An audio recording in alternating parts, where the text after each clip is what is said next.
राष्ट्रीय महामार्ग क्रमांक 6 वरती 2 सप्टेंबरला दुपारच्या सुमारामध्ये ट्रक क्रमांक HR 55W9259 हा रासायनिक पदार्थांनी भरून जात असलेला ट्रक कलकत्ता येथे जात होता। यातच कोलोरी फाट्याजवळ हा ट्रक पलटी झाला। या ट्रकच्या टाकीमध्ये असलेल्या रसायनामुळे ट्रकला भीषण आग लागली।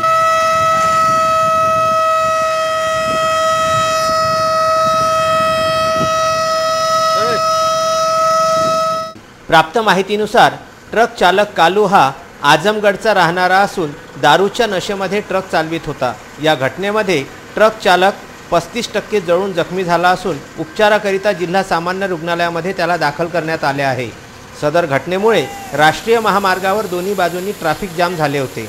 या घटनेची माहिती मिळताच खामगाव ग्रामीण पोलीस स्टेशनचे ठाणेदार रफिक शेख व त्यांचे सहकाऱ्यांनी घटनास्थळाकडे धाव घेतली व ट्रकला लागलेल्या भीषण आगीला आटोक्यात आणण्याचा प्रयत्न सुद्धा केला, परंतु त्यांना यश न आल्यामुळे हा ट्रक पूर्णपणे जळून राख झाला होता। खामगाव येथून आमचे प्रतिनिधी फारुख सर यांचा हा वृत्तांत।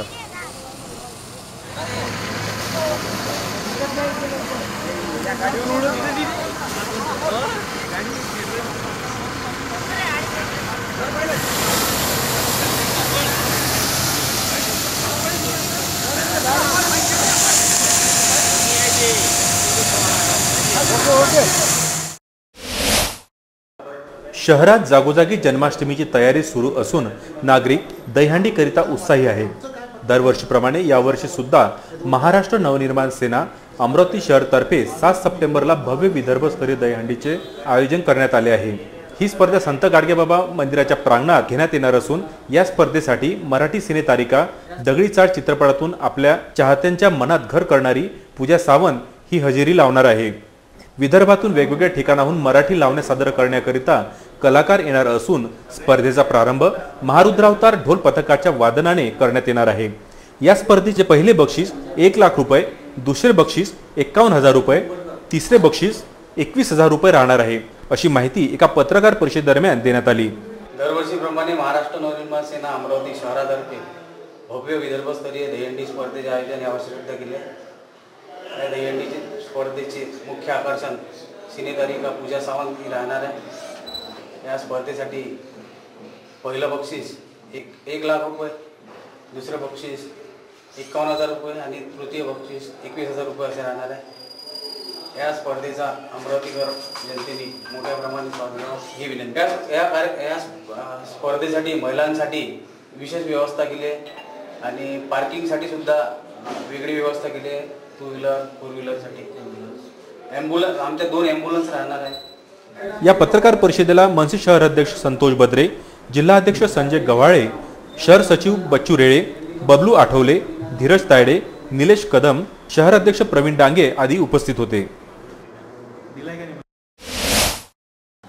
महाराष्ट्र शासनातर्फे अमरावती शहरातील रस्त्याचे मोठ्या प्रमाणात काँक्रिटीकरण सुरू आहे। या अंतर्गत PWO तर्फे मुंबईच्या एका खासगी कंपनीला रस्ता बनविण्याचे टेंडर देण्यात आले असून JPE-NIR एंटरप्राइजेस या कंपनीद्वारे काम सुरू असून रस्त्याचे काम अत्यंत मंद गतीने सुरू आहे। रस्त्याचे कामकाज बघता या कंपनीच्या कामावर संशय येत आहे। या रस्त्याची जाडी एकूण 10.5 मीटरची असून त्यात 0.5 मीटरची काँक्रीट अजून जोडल्या जात आहे, ज्यामुळे या रस्त्याच्या भविष्यावर प्रश्न उठत आहे। कंपनीतील अधिकाऱ्यांच्या म्हणण्यानुसार वेगळ्या जोडल्या जाणाऱ्या काँक्रीट डिवायडरमुळे रस्त्यावर भेगा पडण्याचा प्रश्नच नसल्याने सांगितले आहे। या खासगी कंपनीच्या कामामुळे नागरिकांना नाहक त्रास सहन करावा लागत आहे। ग्रामीण क्षेत्रात आरोग्य हा विषय चिंतेची बाब आहे। गोरगरीब जनतेला रक्ताची गरज भासल्यास रक्ताचा तुटवडा जाणवत आहे, ज्यामुळे युवकांनी एक ग्रुप म्हणून संकल्प रक्तदान सेवा समिती व रस्ते अपघात सेवा समिती स्थापन करण्याचा निर्णय घेतला आहे। अमरावतीमध्ये रक्तदानाची व रस्ते अपघातग्रस्तांची मदत करण्याकरिता ही चळवळ सुरू करण्यात आली आहे। त्याचबरोबर आपल्या दैनंदिन जीवनात अपघाताचे प्रमाण वाढले असून त्यासाठी संकल्प रस्ते अपघातग्रस्त सेवा सुरक्षा समितीची सुरुवात करण्यात आली व गाव तिथे शाखा सुरक्षा समितीची सुरुवात अमरावतीतून करण्यात आली। या समितीला मार्गदर्शक म्हणून समाजसेवी लपी जाजुदिया व डॉक्टर योगेश सुरसुडे हे असून सदर संकल्पना राबवण्याचा पुरेपूर प्रयत्न करण्यात येणार आहे। ही टीम गाव, शहर व तालुका पातळीवर देखील काम करणार आहे। या समितीमध्ये कोणत्याही पक्षाचे लोक जोडले जाणार नसल्याची माहिती यावेळी पत्रकार परिषदेत देण्यात आली। संकल्प रक्तदान और राष्ट्रीय अपघात समिति, इसकी आज विधिवत स्थापना हुई है। इस स्थापना का मुख्य उद्देश्य सिर्फ रक्तदान करना नहीं है। हमारा जो समिति का पूरा उद्देश्य है कि आज के युग में जबकि गाड़ियों की रफ्तार बढ़ गई है, रोड काफ़ी चौड़े हो गए हैं, हर आदमी आपाधापी में हर एक को जल्दी पहुंचना है, तो ऐसे में अपघात होना यह भी एक स्वाभाविक प्रक्रिया हुई है। मैं समझता हूँ कि बहुत सारे लोग समय पर वैद्यकीय सहायता न मिलने से, मेडिकल हेल्प न मिलने की वजह से अपनी जान गंवा देते हैं। तो हमारा इस समिति को स्थापना करने का मूल उद्देश्य है कि हम लोग जब भी कहीं कोई भी इस जिले का ही देश का हर नागरिक हमारी समिति का सदस्य है। इस संस्था में कोई पद नहीं है। हमारा पहला कर्तव्य होता है कि हम उस रास्ते पर अपघातग्रस्त व्यक्ति को उठाकर पास के नज़दीक के अस्पताल में पहुंचाएं, न कि हम उसका मोबाइल नंबर, उसका नाम का आइडेंटिफिकेशन और बाकी चीज़ों में कौन से पुलिस स्टेशन में आता है, इन सब में पढ़ने से पहले उसको तुरंत मेडिकल हेल्प दिलाएं, ताकि ज़्यादा समय न बीतते हुए उसका उपचार होकर वो व्यक्ति स्वस्थ होकर अपने परिवार में जा सके। ऐसी भावनाओं के साथ हमने समिति की स्थापना की है और आप सबको इसके अंदर में काम करके इस समिति का एक सदस्य, इसका एक अंग बनना है। यह समिति तो कोई अलग से समिति नहीं है, पूरा समाज, पूरा देश इसका सदस्य है। यावेळी मुख्य संयोजक निखिल गावंडे, सचिन मेहरे, पवन धाने पाटील, मार्गदर्शक समाजसेवी लपेश जाजुदिया, डॉक्टर योगेश सुरसुडे सह आदी उपस्थित होते। कारंजा येथील जेडी चौरे विद्यामंदिर चमूने टेबल टेनिसच्या आंतरशालेय जिल्हा स्तरावर पहिले स्थान प्राप्त केले आहे। क्रीडा व युवक सेवा संचालनालय महाराष्ट्र राज्याद्वारे जिल्हा क्रीडा कार्यालय व जिल्हा परिषद वाशिम यांच्या संयुक्त विद्यमाने जिल्हास्तरीय क्रीडा स्पर्धेचे आयोजन करण्यात आले होते। या स्पर्धेमध्ये अनेक खेळाडूंनी आपला सहभाग नोंदविला। या स्पर्धेत एकेरी बॅडमिंटन खेळात कारंजा येथील जेडी चौरे विद्यालयाचा विद्यार्थी रुद्र सचिन लोटे यांनी प्रथम क्रमांक पटकाविला आहे। या स्पर्धेनंतर विभागीय फेरीमध्ये सहभाग घेण्यात आला आहे। या विभागीय फेऱ्या अमरावती शहरात होणार असल्याची माहिती जिल्हा क्रीडा अधिकारी कार्यालयाच्या वतीने देण्यात आली आहे। बुलढाणा जिल्हा प्रशासनातर्फे स्थानिक शहर पोलीस ठाण्यात 1 सप्टेंबरला शांतता समितीची सभा संपन्न झाली। या कार्यक्रमाचे अध्यक्ष म्हणून जिल्हाधिकारी निरुपमा डांगे, तर प्रमुख अतिथी म्हणून जिल्हा पोलीस अधीक्षक डॉक्टर दिलीप पाटील भुजबळ, नगर अध्यक्ष अनिताताई ड्रेस, अपर पोलीस अधीक्षक श्याम घुगे, उपविभागीय अधिकारी राजस्व मुकेश चौहान, उपविभागीय पोलीस अधिकारी प्रदीप पाटील, तहसीलदार डॉक्टर शीतल रसाळ आदी मान्यवर उपस्थित होते। यावेळी सर्व मान्यवरांचे पुष्पगुच्छ देऊन स्वागत करण्यात आले। रामदादा मोहिते, मौलवी मोहम्मद, युनुस, अमोल अंधारे, मोहन कुलकर्णी सह अनेकांनी व्यासपीठावर आपले मत व्यक्त केले। यासोबतच शांततापूर्ण वातावरणात गणेशोत्सव साजरा करण्याचे आवाहन देखील केले। अजय मॅडम आपल्याला 144 चा आदेश निर्मल टर्निंग ते मस्तान चौक मस्जिदचा जो चौक आहे तिथपर्यंत ऑर्डर आपल्याला काढावा लागतो। त्याचं कारण जुन्या काही घटना आहेत आणि जो स्थायीभाव असतो प्रत्येक शहराचा, ज्याला आपण डीएनए म्हणू, मला तर असं वाटतं की सिल्वर सिटी आहे, रजत नगरी आहे, या खामगाव शहरामध्ये आणि पंचक्रोशीमध्ये सगळ्या जातीचे, धर्माचे, पंथाचे, सगळ्या विचारधारांचे लोक गुण्या गोविंदाने नांदतात। या कार्यक्रमाचे संचालन मोहम्मद फारुक सर व शिवाजीनगर पोलीस स्टेशनचे ठाणेदार रवींद्र देशमुख, तर आभार प्रदर्शन उपविभागीय पोलीस अधिकारी प्रदीप पाटील यांनी केले। या कार्यक्रमाचा अंतिम टप्पा म्हणजे लोकनेता तथा पालकमंत्री स्वर्गीय भाऊसाहेब फुंकर यांना 2 मिनिटे मौन ठेवून श्रद्धांजली अर्पित केली व राष्ट्रगीत म्हणून कार्यक्रम संपन्न झाल्याचे घोषित करण्यात आले। यावेळी खामगाव शहरातील ठाणेदार संतोष टाले, शिवाजीनगर पोलीस स्टेशनचे ठाणेदार रवींद्र देशमुख, खामगाव ग्रामीण पोलीस स्टेशनचे ठाणेदार रफिक शेख सह आदी पोलीस कर्मचारी उपस्थित होते।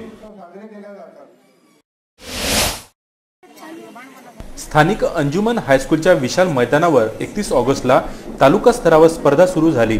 या स्पर्धेच्या उद्घाटन कार्यक्रमाकरिता अंजुमन मुफीद उल इस्लाम संस्थेचे संचालक एफाज उल हक खान, प्राचार्य सय्यद मुनीर, उपप्राचार्य असगर अली खान, पर्यवेक्षक मोहम्मद इद्रिस, तालुका क्रीडा अधिकारी उदय पवार आदी शिक्षक प्रामुख्याने उपस्थित होते। कार्यक्रमाच्या सुरुवातीस मान्यवरांचे पुष्पगुच्छ देऊन स्वागत करण्यात आले। आपले मनोगत व्यक्त करताना ठाणेदार म्हणाले की खेळ आणि अभ्यासाचा घट्ट संबंध आहे। विद्यार्थ्यांनी व खेळाडूंनी कुठल्याही प्रकारचा नशा करायला नको। तंबाखू, गुटखा, पान, सिगारेट अशा गोष्टींपासून दूर राहणे हे स्वास्थ्याकरिता चांगले आहे. खेळाने राष्ट्रीय एकात्मता, प्रेम वाढीस लागते. एवढेच नव्हे तर आपल्या अध्यक्षीय भाषणात एफाज उल हक खान यांनी सांगितले, विद्यार्थ्यांची एक प्रकारची होड लागली आहे. प्रत्येक विद्यार्थी इंजिनिअरिंग व वैद्यकीय क्षेत्रात जात असून खेळांमध्ये मागे राहिले आहे. देशाच्या जनसंख्येनुसार देशात खेळाडूंची कमी आहे. खेळावर विद्यार्थ्यांनी भर देण्याची आवश्यकता आहे.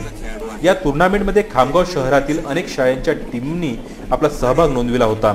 यावेळी शिक्षक क्रीडा शकील अहमद, सय्यद सोहेल, नासिर, चौहान, गोटमारे, वानखडे, कापसे, इंगळे आदी शिक्षक वृंद उपस्थित होते.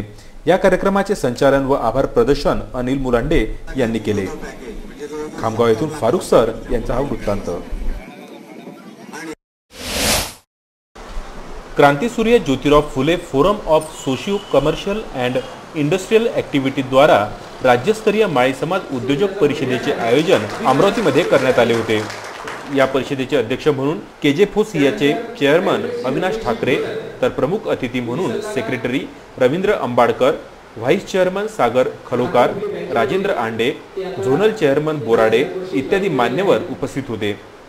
या उद्योजक परिषदेमध्ये वन ब्रँड वन कम्युनिटी संकल्पना, वैश्विक बाजारपेठेचा वापर, उद्योग आणि व्यापारातील नवीन संधी व कमी गुंतवणुकीतील उद्योग या संदर्भात उद्योजकांना माहिती देण्यात आली. केजेफोसिया ही एक समाजाला दिशा देणारी व समाजामध्ये उद्योजकता निर्माण करून त्यांना फक्त उद्योग काढून सोडणारी नाही तर त्यांच्या सदैव पाठीशी राहणारी एकमेव भारतामध्ये भारतीय संसदेच्या सेक्शन 8 नुसार रजिस्टर्ड नॉन प्रॉफिटेबल कंपनी आहे. यासंबंधी आज जे दिवसभर सत्र झाले त्यात उलगडा होईलच. पण अविनाश ठाकरे साहेबांनी जे स्वप्न पाहिलेलं की माझा समाज जर पुढे आणायचा असेल तर तो उद्योगात उतरेल आणि त्याच्या उद्योग केजेफोसियाद्वारा राबविलेल्या या परिषदेत मोठ्या संख्येने उद्योजक उपस्थित होते. यावेळी सौ राजश्री जठाळे, हेमंत बेलोकार, उज्ज्वल श्रीखंडे, सुयश श्रीखंडे, अभिजित वासनकर, हर्षद मडघे, पंकज चौलारेसह आदी उपस्थित होते.